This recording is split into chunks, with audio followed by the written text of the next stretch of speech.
சில குட்டீஸ் எல்லாருக்குமே வந்து பார்த்தீங்கன்னா ஒரு சிறப்பான குட் ஈவினிங்ப்பா.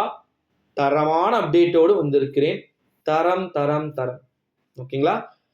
12ஆம் வகுப்பு மாணவர்களுக்கு கணித தேர்வில் வந்து மார்க் கூடுதலாக கேட்கப்பட்டிருப்பதாகவும், தவறான வினாக்கள் நிறைய கேட்கப்பட்டிருப்பதாகவும், ஆசிரியர்கள் வந்து பார்த்தீங்கன்னா எக்ஸ்ட்ரா மார்க்ஸ் வந்து கொடுக்க சொல்லி வலியுறுத்திருக்கிறாங்க. இப்போதான்டா ஆட்டமே நல்லா போயிட்டு இருக்குல்ல. இது கேட்டதுலேயே ரொம்ப ரொம்ப ஈஸி மேக்ஸு. கெமிஸ்ட்ரியை விட, ஃபிசிக்ஸை விட நான் ரொம்ப ரொம்ப டஃப்பாக வரும், நீங்கள் ரொம்ப ரொம்ப டஃப்பாக வரும்னு நினச்ச மேக்ஸுக்கு 10+ கிரேஸ் மார்க்ஸ் அப்படின்னா நம்புவீங்களா? நம்பி தான் ஆகணும். அறிவிப்பு இன்னும் ஒரு வாரத்தில் வந்துடும். டைம் 22. நெக்ஸ்ட் வீக் இதே டைம் பேப்பர் கரெக்ஷன் ஸ்டார்ட் ஆக போகிற டைமு. ஸோ அதனால் வந்து கவலை கொள்ள வேண்டிய அவசியமே வந்து கிடையாது. பட் ஆனால் இதெல்லாம் எப்படி சொல்கிறது, நான் லைக் பண்ணல. எனக்கு தேவை என்னென்னா கெமிஸ்ட்ரிக்கு எவ்வளோ கொடுக்க போகிறாங்க. ஒரு 4 மார்க் கொடுத்தாலும் பசங்க 11 மார்க் எடுத்தால் பாஸுங்க. ஒரே பேஜில் 11 மார்க் எடுத்துடலாம். எப்படி? 1 மார்க் தான், வேற என்ன இருக்கு?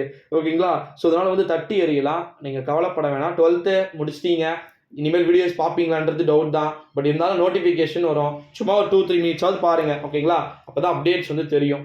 அடுத்தது ஏன்னா இப்போ நீங்கள் போனாலும் கண்டிப்பாக ரிசல்ட் அன்னைக்கு எல்லாருமே வந்து விழுந்துருவீங்க, அது வேற விஷயம். இருந்தாலும் கரண்ட் அப்டேட்ஸில் கண்டினியூவாக இணைஞ்சிருங்க. ஏன்னா ஏப்ரல் ஃபுல்லாக நீங்கள் இப்போ ஜாலியாக இருக்க போகிறீங்க. ஏப்ரல் ஃபுல்லாக உங்களுக்கு அப்டேட் என்ன இருக்குது? ரிசல்ட்டு இல்லை அப்படின்னு நீங்கள் நினைக்கலாம். ரிசல்ட்டு எந்த விதமான பிரச்சனையும் இல்லை அப்படின்னு சொல்லிட்டு. ஆமாம், ரிசல்ட்டு ஏப்ரலில் வாய்ப்பே கிடையாது. எலெக்ஷன், பேப்பர் கரெக்ஷன் இடையில அப்பப்போ வந்து பார்த்தீங்கன்னா நிறைய அறிவிப்புகள் இருக்குது. ஸோ அதனால் டிலே, அதனால் வந்து வாய்ப்பு இல்லை.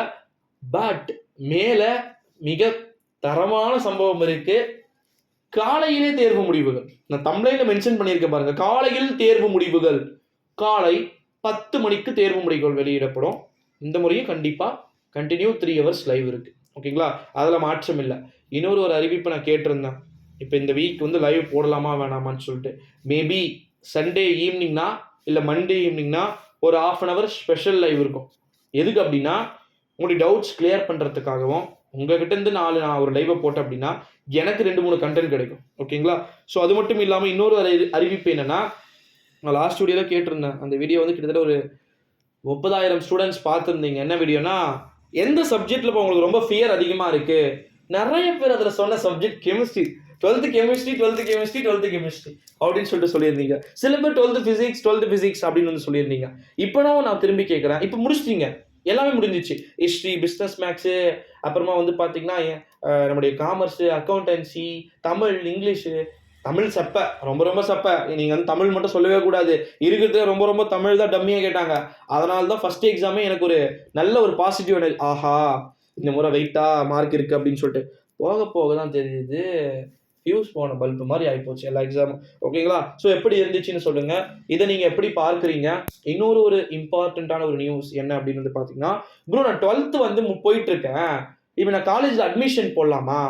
போட முடியும். அப்ளிகேஷன் வாங்கிக்கலாமா? வாங்கிக்கலாம். அட்மிஷன் கூட போடலாம். பட் ஆனால் அதுக்கு ரிசல்ட் கொஞ்சமாவது டேட் வரணும். என்ன மார்க்குன்னு தெரியாமல் உங்களுக்கு என்ன குரூப் கொடுப்பாங்க சொல்லுங்கள். பேப்பர் கரெக்ஷன் ஏதோ ஒரு தமிழ்நாடு தான் ஸ்டேட்டில் ஏதோ ஒரு டிஸ்ட்ரிக்டில் வந்து டிக் பண்ண போகிறாங்க. 500-1000 கிலோமீட்டர் தள்ளி கூட பேப்பர் டிக் பண்ணலாம். என்ன பண்ண முடியும்? மார்க் வாய்ப்பு இல்லை. ஓகேங்களா. ஸோ அதனால் வந்து வெயிட் பண்ணி பார்த்துட்டு பண்ணுங்கள். அப்ளிகேஷன்ஸ்லாம் வாங்கிக்கோங்க, வாங்கி ஃபில் பண்ணி வச்சுக்கோங்க. மார்க் வந்துச்சா, கட் ஆஃப் வந்துச்சா, தட்டுறா அப்படின்னு சொல்லிட்டு உடனே மே ஃபர்ஸ்ட் வீக் கிளம்பிடுங்க. First week result. ஓகேங்களா. போனீங்க அப்படின்னா ஜூன்லேருந்து உங்களுக்கு ஸ்டார்ட் ஆகிடும் காலேஜ். அப்ளிகேஷன் போட்டிங்கன்னா காலேஜில் சீட்டு கன்ஃபார்ம். அடுத்தது 1 month லீவ் தான். ஓகேங்களா. ரிசல்ட் முன்கூட்டியே வெளியிட்டுறாங்க. வெளியிட்டு கொஞ்சம் கொஞ்சமாக ரஷ்ஷாக தள்ளிகிட்டே இருக்கணும் ஸ்டூடெண்ட்ஸை. இப்போ உங்களை முடிச்சா அப்படியே 11th ரிசல்ட்டு, 10th ரிசல்ட் வரும். ஓகேங்களா. 11th 3வது வருது. அவங்களுக்கும் காலையில் தான். ஓகேங்களா. அவங்களுக்கு வேற ஒரு நாள் தான் காலையில் வருது. எல்லாருக்கும் தனி டேட் கொடுத்துருக்குறாங்க. அவங்களுக்கும் காலையில், அவங்களும் முடிச்சுட்டோம், அவங்களுக்கும் தள்ளி விடணும். என்ன ரீசன்? அவங்களுக்கு மார்க் ஷீட் வேணும். அடுத்து அவங்க வந்து பார்த்தீங்கன்னா மேல்நிலை பள்ளிக்கு வந்து செல்லணும். 11th 12th என்ன பண்ணணும்? ஹையர் எஜுகேஷன் போகணும். ஸோ அதனால வந்து ஆனால் இதில் இருக்கிறதே ஜாலியான கைஸ் 11th தான். ஸோ இதை பற்றி இன்னும் அப்டேட்ஸ் இருக்குது. பார்ட் 2 வீடியோவில் நாளைக்கு பார்க்கலாம்.